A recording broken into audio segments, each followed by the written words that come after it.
one and all present here. Uh, it is my immense pleasure to introduce our speaker today, Professor Juhi Ranjan. Professor Juhi has 19 years of diverse experience in industry and academic. She has taught in various management institutes in India and Singapore. She is currently pursuing her PhD in human resource management. Her area of interest lies in writing case studies in the field of organization behavior and conducting workshops on personality development and soft skills. Her case studies and research papers have been published in various national and international journals.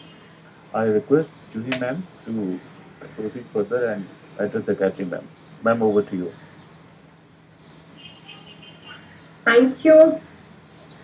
Thank you, Rahul sir, and the entire team of IBS Mumbai for inviting me for this session.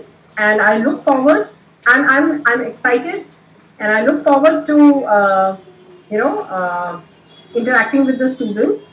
So first of all, at the very outset, I would like to congratulate the successful students on qualifying in the IPSAT written exam.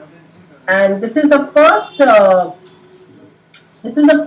step, or you can say this is the first, what you have crossed, and towards your dream of having a higher education, completing a higher education.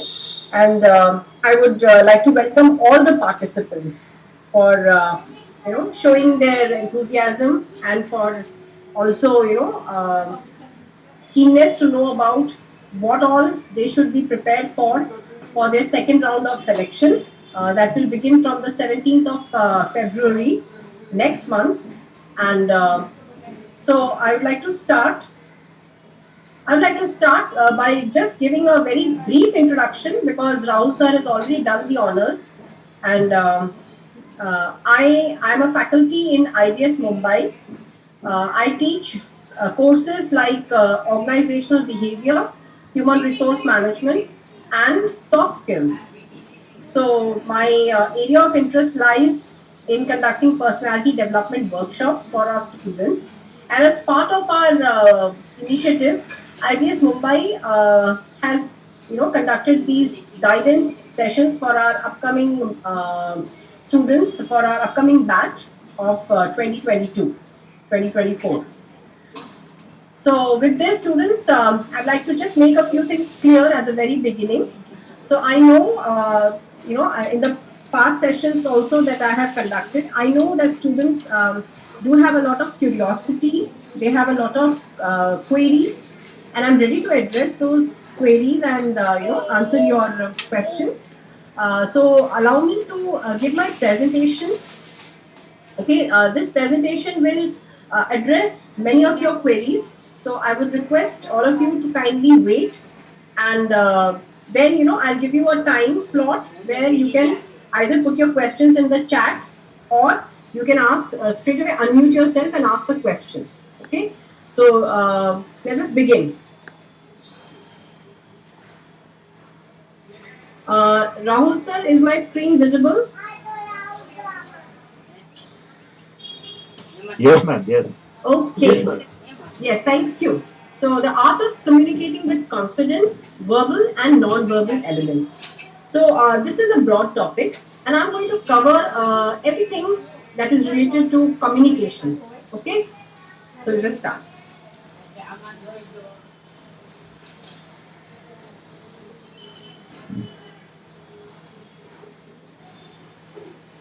So first of all, communication skills are very important. They are important across all functions of management. They are important across all domains of personal life.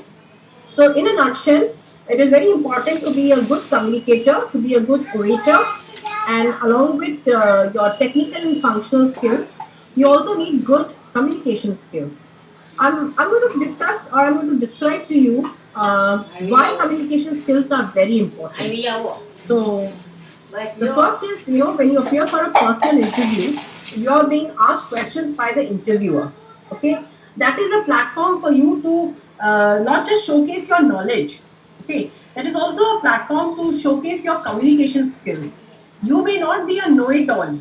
Definitely, I don't expect anybody to know each and everything and be 100%, like an encyclopedia. But when you are being asked questions, the interviewer is also seeing and assessing you as far as your communication skills are concerned. So how you answer questions, in terms of your confidence, your body language, the tone of your voice, your facial expressions. So all these things matter a lot when it comes to personal interview. So we have been coaching and guiding our students in IBS Mumbai right from the time they are in their first year of PGPM about how to face interviews, about how to prepare for GDs, group discussions, and so on and so forth. So every time that we make our students sit for a mock interview, personal mock interview, or a group discussion session, we always guide them on how they should communicate based on their actual performance in the mock interviews or the GD sessions. Okay. Then next is how communication skills are important in meetings. So students, you all are would-be managers, or I can say budding managers. Sooner than later, you will be also having lots of meetings. Okay, and during these meetings, you will be expected to either make presentations to the top management and your peers, or you will be expected to answer queries raised during these meetings. So, therefore, you have to have very good communication skills, which doesn't just include the knowledge of English language. That is one aspect, but also how you present yourself. Your confidence, that also counts a lot. So you have to master the skill of communication, verbal as well as non-verbal. Okay. Next, in fact, I want to tell you students a recent event or anecdote. I was preparing my students for TCS. TCS had conducted interviews, personal interviews for our students, and as a prep session, I was guiding them on how to appear for the interview. So I told them that the basic skills that this company would be looking for in you is how you answer questions. You may not have answers to all their questions, or you may not have the excellent response to their questions, but definitely your confidence, your body language, everything is being counted. Your attitude, your learning ability, your appetite for learning. So all these things also count in good communication skills. Okay. So now the third is presentations. So when you are making presentations, and we groom you right from first semester, when you are a semester one student, we groom you how to make presentations. We groom you how to deliver presentations, in groups or individually, whatever, and we teach you what are the fine skills of making a good presentation, and build in you the confidence that tomorrow when you make a presentation in front of your MD or your chairperson, then you should have the knack of, slaying it, right? Okay. Next is negotiation. So again, if you want to be a good negotiator, you need to have very good convincing skills. You need to have very good skills as far as communication is concerned. So be it negotiation, be it discussions with your customers, with your employees, with your suppliers. So again, communication is very vital to do a good negotiation and have a successful negotiation strategy. Okay. Next is cross-cultural communication. Now, students, I know that you all are, educated and you all are brought up in a multinational environment. And today, India is a hub of many of the multinational activities and organizations in our country, right? So we do face a lot of cross-cultural communication activities and opportunities. More important is opportunities. Today, you all are coming from different parts of the country, okay, and you are in a college where in the same class people may be from different parts of the country. So how to communicate with different people who have different backgrounds, come from different, have different mother tongues, native language is different. So how to communicate with them. Not only that, When you join the corporate, you will be dealing with clients. There are many multinational companies where the clients are based abroad. So how to communicate with those clients? Okay, how to communicate with your peers who may come from different regions, different communities, different religion, etc., etc. So it is very important to know the art of cross-cultural communication. Here, I'd like to narrate a few anecdotes. So if you have an opportunity, if you get an opportunity to work international assignments, or if you have an opportunity to work abroad, you realize that you need to have cross cultural communication skills. It's a must. So, I want to narrate one or two incidents. When I was teaching abroad in Singapore, I had many students who were from different nationalities. It was like a mini Times Square, which you have in New York. So I could see people from so many different countries sitting in the same class, and each of them came from a very rich culture and a very different, from each other. So, for example, we had students who were from Malaysia, from Indonesia. Their dress style, their way of talking, their values, what they value, what they gave a lot of emphasis on, were very different from students who came from Eastern European countries like the Czech Republic or Russia, or other countries in Europe. And likewise, there were students who were from different nationalities. So I realized that it's important to not just understand English, because English is the language of communication. It's important to understand accents.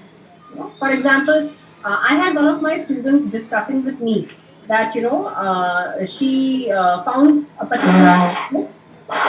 She found, yeah. I would request people to please put themselves on mute as long as I'm giving the presentation. We'll give you an opportunity. We'll definitely give you an opportunity to ask questions. Okay. So my request to all the students, please put yourselves on mute so that it doesn't interfere with my presentation. Okay. So I was talking about cross-cultural communication, and there was this incident, where I'm sorry, I just the noise disturbance just broke my flow of thoughts. So, anyways, yes. So I had people from different communities, from different cultures, accents. Yeah, accent. I was talking about accents. So one of my students, she was talking to me, and we were discussing about buying a particular textbook. So when I told her that this textbook is available, she can order it online or she can purchase it from the bookstore in the NUS, NUS premises, that is National University of Singapore premises. So she told me that she found the book very expensive. So I could understand that she means to say expensive, but it took me a little time to understand that in certain countries, the pronunciation is not expensive; it is expensive. Okay, so I learned it, and I understood that understanding various accents is very important. It's sometimes a challenge to talk to people who come from different cultures, because while one time I was speaking to the doctor there, okay, and he prescribed some medicines for me, and he told me that I need to take these medicines. So again, I learned that in Singapore, the local language, the local accent is medicines, and it's not medicines. So it was fun, it was interesting, it was enriching to come across so many different types of accents. Okay, and the best one I would like to relate to you is when one of my colleagues, when I was working there, one of my colleagues, she was a French national. She was working in my college where I was teaching as a law lecturer. She was teaching subjects related to law, you know, and we were discussing in the corridor. We were just discussing, having a chat in the morning before we resumed our lectures. So it was an informal chat, and I asked her, "What did you have for?" She asked me, "What did you have for breakfast?" So I told her what I had for my breakfast in the morning, and I asked her, "What about you?" And she replied by saying that I had rusted eggs. So I was trying to figure out, what could be the meaning of eggs. I knew eggs, but rusted eggs. So she understood that I could not place it, and she told me, it's basically eggs which are boiled. So rusted eggs.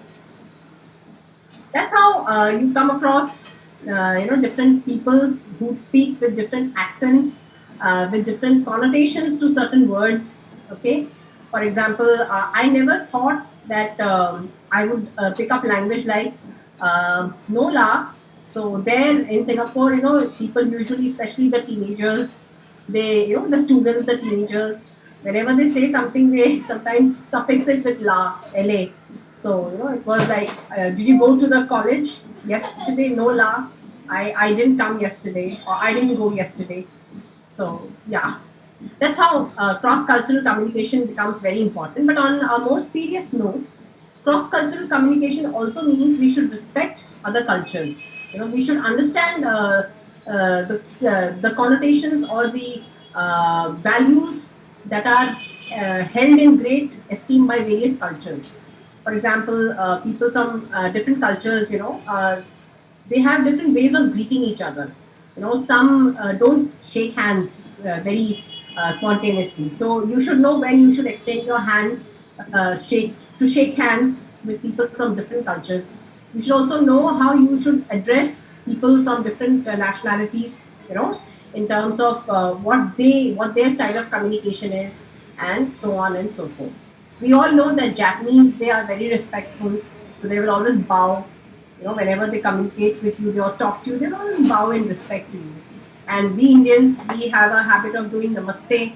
So, which has become very famous now during the COVID times. Even the American and the British heads of state, they did namaste rather than shaking hands during the period of COVID.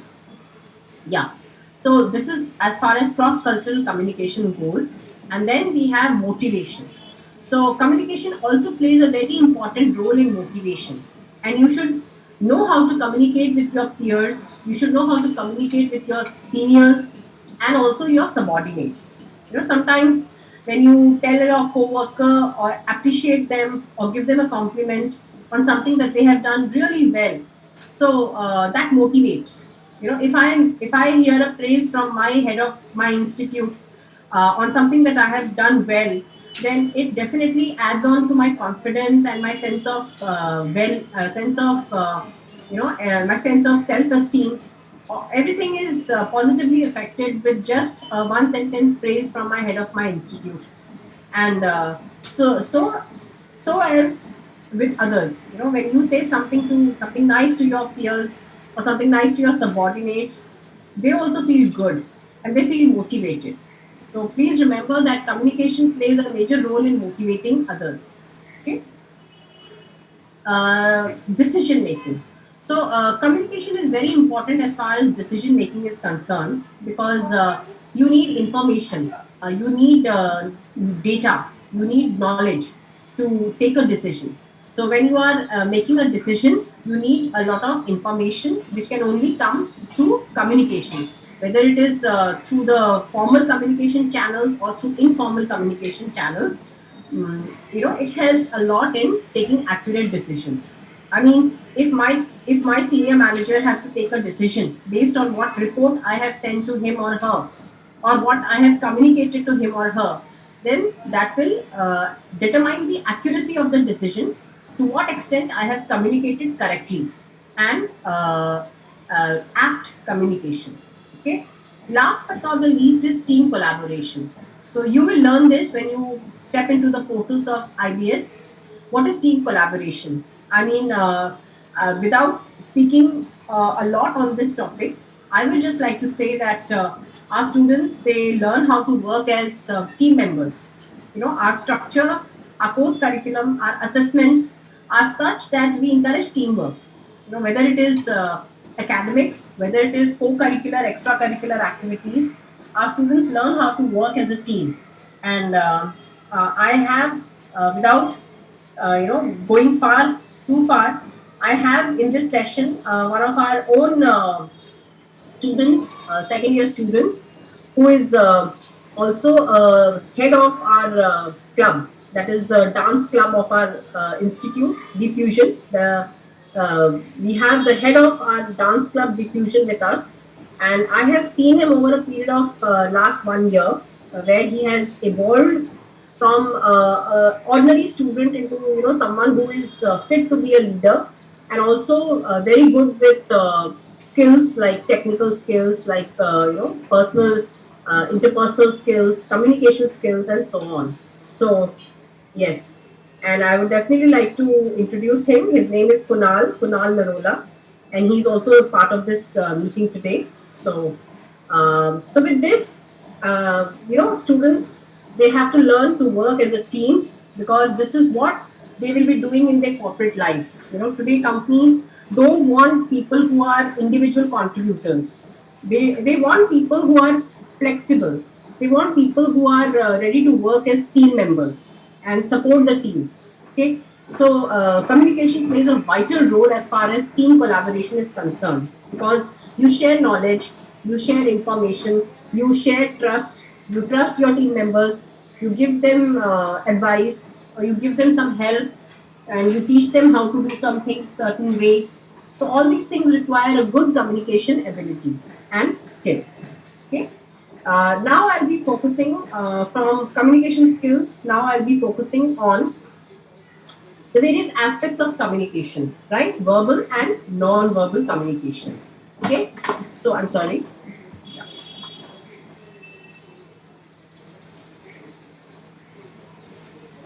So when you are making a presentation, okay, your presentation and your PI will be roughly about 5 to 7 minutes of presentation, followed by 5 to 7 minutes of personal interview.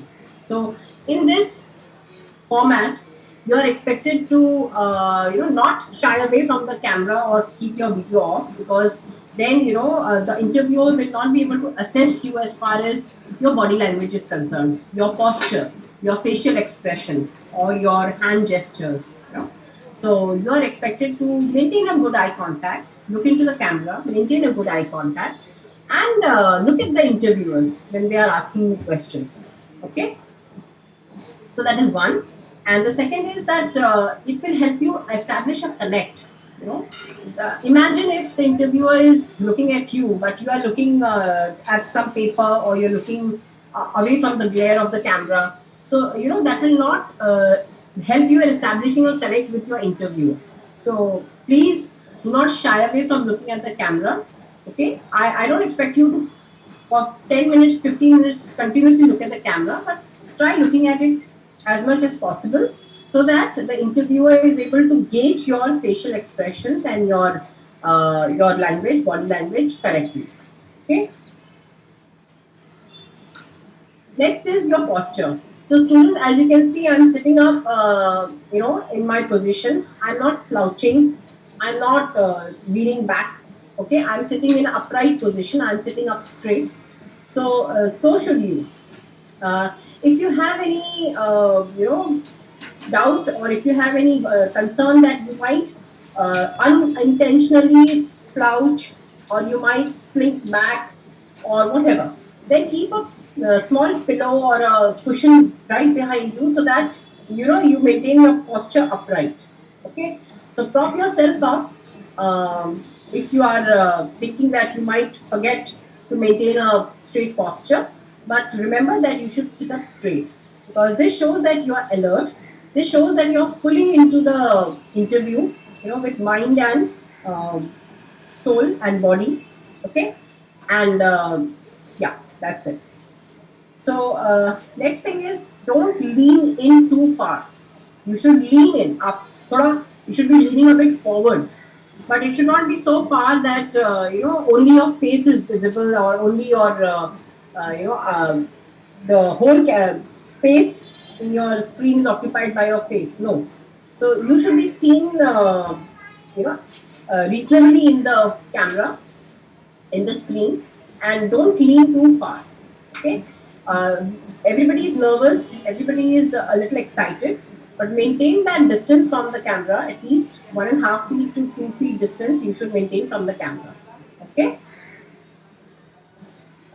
and what does leaning forward mean? Leaning forward means that you are very positive. You are having a very positive body language, and you are very interested in what is happening, what questions the interviewer is asking you, or when you are giving your presentation, then how you feel during that time. Are you feeling nervous? Are you feeling scared? Are you feeling confused? What is it? Okay. So therefore, leaning in or leaning forward to a certain extent is considered to be a positive body language. Gesturing. Now, you should keep gesturing to the minimum. See, even when I'm talking to you, I am trying to keep my hand gestures to a reasonable extent. I'm not overdoing it. And neither am I, keeping my hands crossed or clenching my fist so that, my hands don't move here and there. So, as long as it is reasonable to use hand gestures when you're explaining a point or when you are stressing on something. So it is but natural that your hands will also, follow your verbal communication. These are non-verbal gestures. I call them non-verbal gestures. Okay.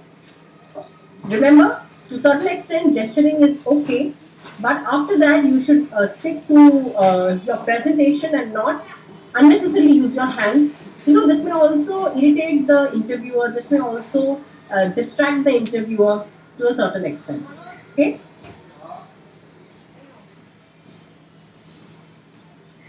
So again, do not cross your arms, do not cross your legs. Sit upright, sit comfortably. If you cross your legs, if you cross your arms, okay, especially if you cross your arms, if I'm sitting like this, then that shows that I'm not open. It's not an open body language. It's like I am uh, not receptive to what is being said.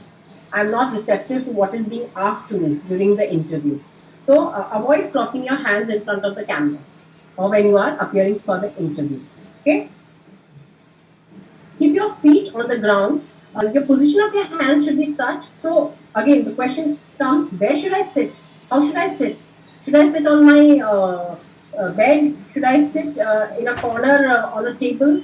So the appropriate thing is that everybody needs a study space. So make your study space or your study table the location of your interview. Okay, and make sure that you are keeping your hands on the table so that you feel confident, and also when you use your hand gestures or wherever you need to use your hand gestures, you can very conveniently do that.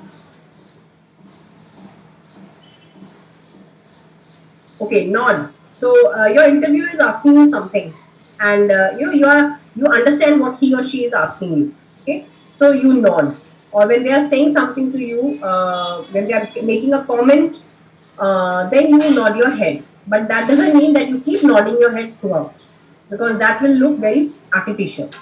So nod your head, acknowledge what is being said by the interviewer just by a simple nod, okay? But don't overdo it, okay? That will be again not taken positively.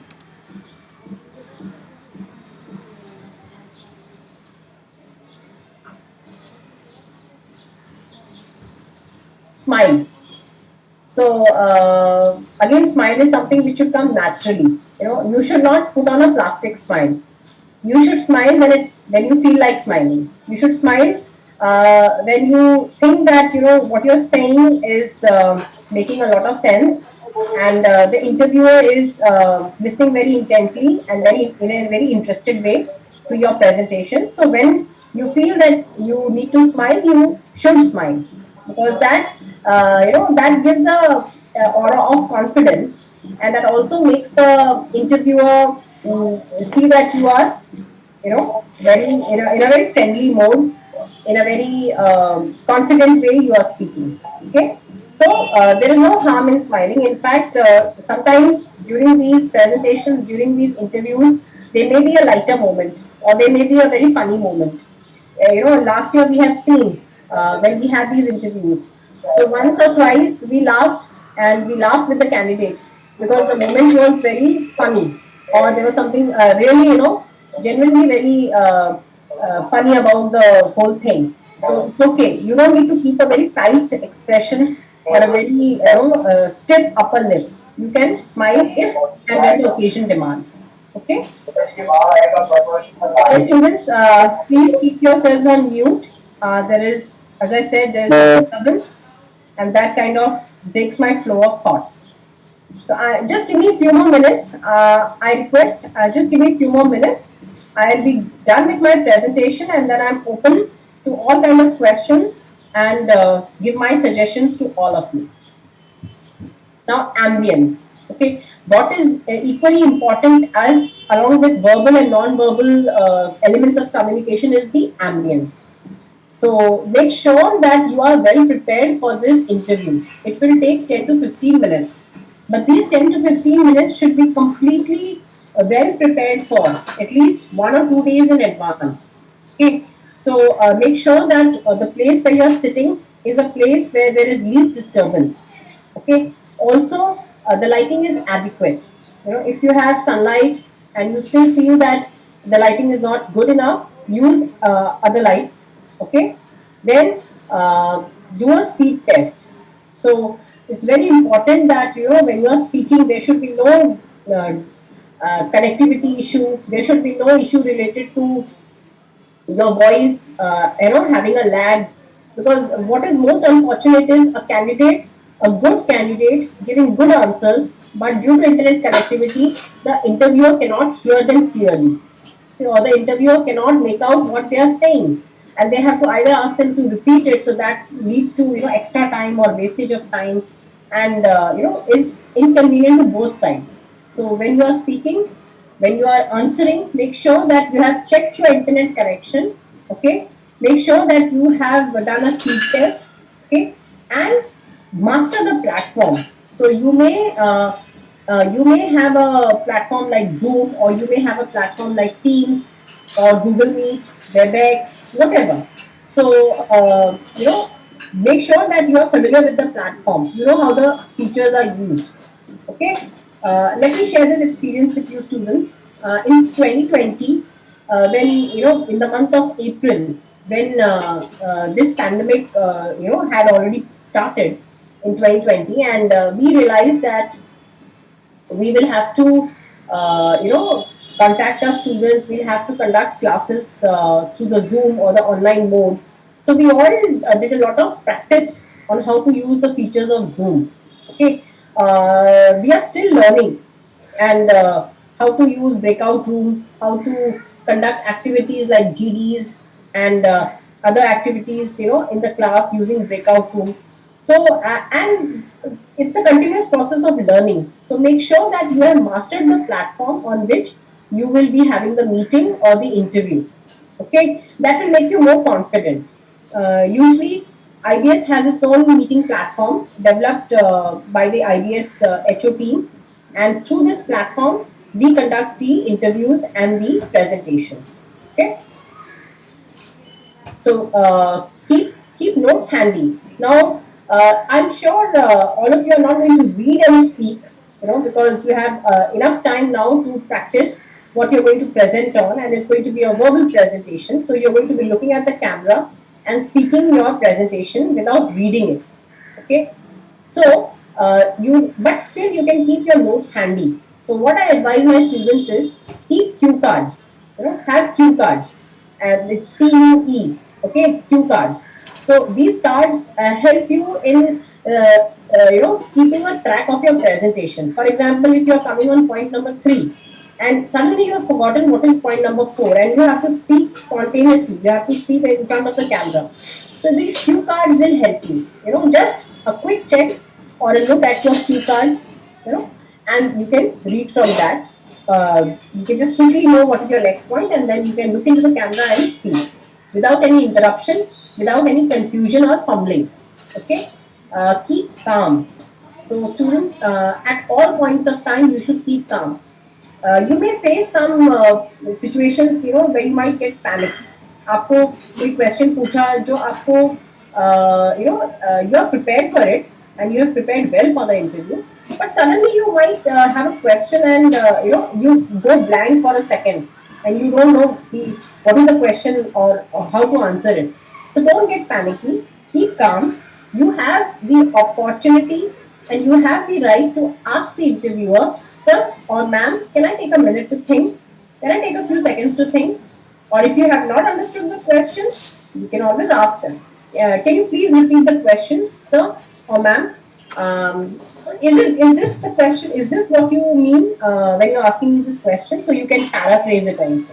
You can repeat the question and you can paraphrase it so that the interviewer repeats the question or explains the question to you. Okay. So no way you should get panicky. You should keep calm. Now sometimes what happens is a candidate has entered the meeting and the interview has started. Suddenly there is a internet connectivity issue. There is a power failure. There is an internet connectivity issue, and the candidate is interview is stalled. So in that situation, again, you should not get panicky.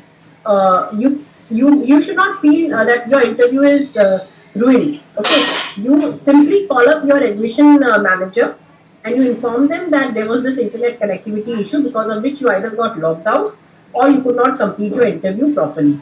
So the admission manager is in touch with whosoever is your panel on that day. Okay, and they will request the panel to readmit you at a later time.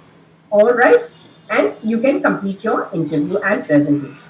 Okay, and last but not the least is rehearse. So you have almost more than 20 days to rehearse. So please practice, please rehearse. Ask your friends to give you feedback and input on your presentation, and keep practicing.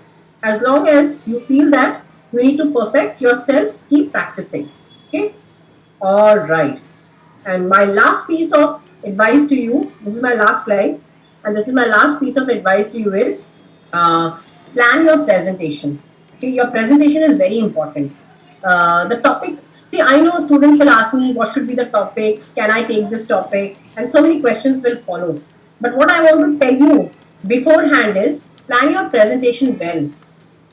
Your presentation can be any topic as long as it is following the guidelines given by the admission committee. You have received the guidelines from the admission committee, and keep to those topics which are non-controversial and not having religious connotations. Rest, you can pick up any topic and you can plan your presentation. Okay. So students also ask me this question that how should I plan my presentation? Should I just start with a question? Should I start with a fact or an information? And how should I progress in my presentation? So every presentation has its own structure, and so should your presentation. Let it be for 5 or 7 minutes, but it should have definitely have something catchy. When the interviewer is listening to your presentation, you should be able to catch their attention. So either with a startling fact or with a fact, or maybe you could start with asking a question that do you know that in India or wherever we have these kind of things happening, and then you progress about how this topic you have chosen, why you have chosen this topic, what you're going to inform about this topic, and then ultimately conclude this topic. Okay, so that's how your structure of your presentation should be. Develop the presentation content. When I say content, I don't mean your PPTs or your slides, because that's not what you're going to use during the presentation. What I mean by content is data, facts, and how it is affecting things right around. So rehearse your presentation, and also last but not the least, build a rapport with your audience. So this is very important, because you're not giving a presentation to a wall. You're giving a presentation to two people who are listening to you sitting in different places. Okay, and you need to build a rapport with your audience. Okay, so with this, I'm good as far as my presentation is concerned. Now I'm open to questions. I'm open to asking for any kind of suggestions. Okay, so yes. Ma'am, I have one question. Yes, Yashasvi. Okay. Yes, Yashasvi, do you have a question? Rapport. Okay. Rapport means some kind of a connection, some kind of a you build a kind of relation or a connection that is called as rapport. Yes, one-to-one connect. Yes. Ma'am, now can I ask? Yes, Yashasvi. Until when there are these seminars? See, these seminars are organized over a period of 3 to 4 weeks. So, you want to know the dates, or you want to know till when these seminars are going to be held? It's until when? Till when? Okay.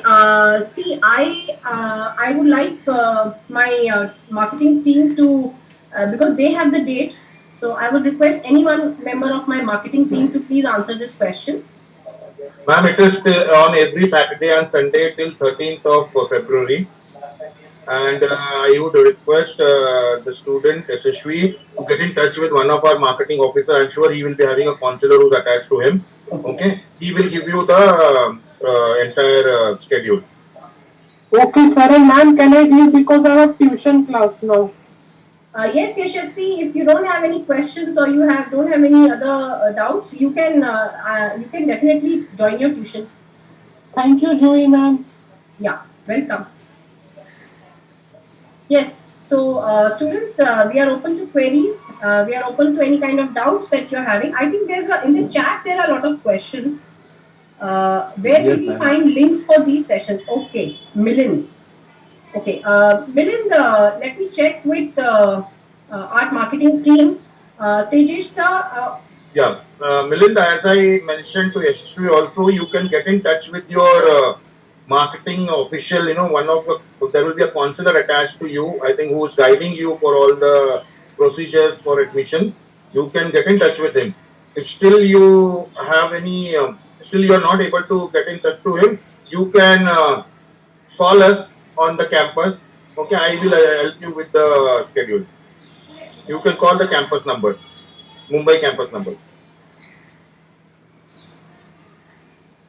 okay, Ma'am, I have a doubt. yes. My name is Drishti. Actually, the thing is, so while presenting, in case there is something that I don't have an answer to, Okay. so in that case, like, how am I supposed to respond? Okay. All right, Drishti. See, that is one question which students usually are apprehensive about. What if I don't know the answer to the question? So, let me first of all allay all fears and all apprehensions about the PI.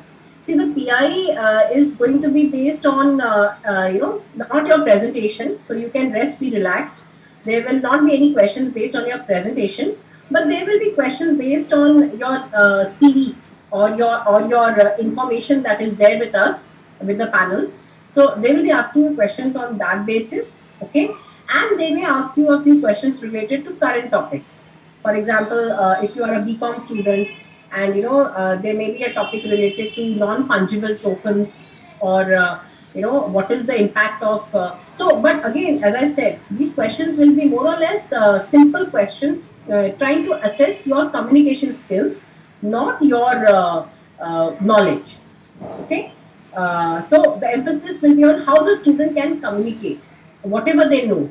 Okay. So in case if you run into a question which is, I don't think first of all you will come across a question which you cannot understand or answer, but still, in worst case scenario, if it happens, tell them very honestly, I don't know, sir, I don't know, or ma'am, I don't know. Or if you need to understand the question again, then paraphrase it. Repeat the question and say, sir, is this what you are trying to ask me? Okay. So the panel is very friendly. The panel is very aware of the fact that students are nervous, Yeah. and they will factor that in when they are asking you the question, or they will repeat the question and explain it to you. Okay. So all you need to do is just be prepared, right? Right. And not to and don't bluff. Don't give a wrong answer. If you don't understand the question, Yeah. ask them to repeat it. If you still can't answer, just tell them, sorry, sir, I don't know. Your honesty will be much more appreciated than your attempt to give a bluff an answer. That's right. Okay, ma'am. Thank you. That answers my question. All right. So we have some queries which have come in the chat. So there is this query from, can we share the thought to the interviewer that we are nervous? See, even if you don't share this thought, okay, to the interviewer, we know that students are not really nervous, but students are a little, they are a little, you can say that the rush of adrenaline is flowing in everyone's veins, because, it's a make or a mar situation. It's a do or a die situation. So definitely we understand. As a panel member, I understand, and my aim is to get my interviewee to feel comfortable and answer to the best of their abilities. So it's sometimes what happens is students, they do get scared, they do get nervous, they fumble. Sometimes they, they are. You can see make out from their body language ki they are slightly scared. So we try to put them at ease first. That's what I mean by saying that we also know that the students are nervous, but yes, and that is something which is understood. It need not be told to the interviewer. It is understood. I hope I've answered N's question. N. Uh, okay. Uh, see. Okay. So there is this question. I have my personal computer at my room. I will ensure no one interrupts. My query is changing background is necessary. No, you see, Saundarya. When I said background, I didn't mean to say you need to put a virtual background. Okay, you don't need to change your background. Just make sure that there is no distraction during your interview and presentation. So neither do you need to put on a virtual background. Okay, only we are required to do that as a team of across all locations of IBS. So only we as a panel will have our own virtual background, but not the students. You can keep any background you wish to, okay, and make sure that you focus on your presentation. Saundarya, I hope I have answered your question. Okay. Uh, Now Ashwit, Ashwit, okay, has said it happens every time I get blank and panic. In that situation, what to do? So first of all, just keep a check on your self that you are not getting panicky. As I said, maintain your calm and your composure in all situations. Okay, and definitely focus on what you're going to say. So in your mind, the script should be running. Now I have said this. Next point, I'm going to say this. That way, you will not get distracted by any other thing except from the presentation that you are making. Okay, so Suhan has asked a question. Can we share PPT with interviewer? So Suhan, as you know, you're not required and you won't be getting any such opportunity to share the PPT. Okay, it's a verbal presentation. It's an impromptu and a verbal presentation that you're going to give right at the time of the interview to the interviewing panel. So there is no PPT. Nobody has any PPT that they can share. Ma'am, I have a question. Yes, Madan. So, ma'am, people say they don't like speak fluent English and they tend to stutter a bit. Like whenever you have to give something because you're nervous and you're scared. So, ma'am, is it okay like if we stutter a little bit or we go slow like during our interviews or a micro presentation?